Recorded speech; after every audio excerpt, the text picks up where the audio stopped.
કેશોદ તાલુકાના નાની ઘસારી ગામે છેલ્લા 41 વર્ષથી અષાઢ મહિનાની 11ના દિવસે 24 કલાકની અખંડ રામધૂનનું આયોજન કરવામાં આવે છે, જેના આજે 42 વર્ષ પૂર્ણ થયા છે। 24 કલાકની અખંડ રામધૂન પૂર્ણાહુતિ બાદ બટુક ભોજન કરાવવામાં આવ્યું હતું।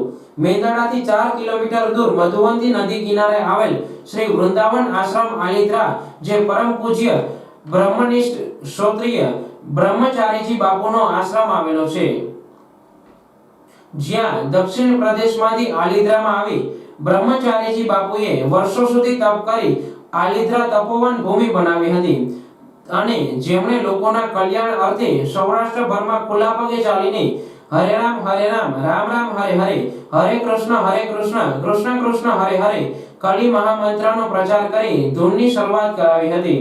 ત્યારે 41 વર્ષ પહેલા કેશોદના નાની ઘસારી ગામે બ્રહ્મચારીજી બાપુએ અષાઢ મહિનાની 11ના દિવસે રામધૂન શરૂ કરાવી હતી।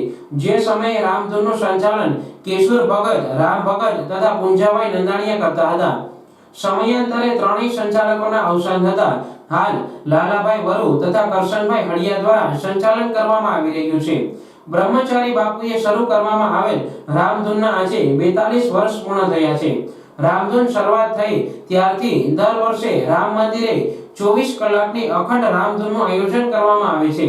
રામધૂન પૂર્ણાહુતિ બાદ બટુક ભોજનનું આયોજન કરવામાં આવે છે।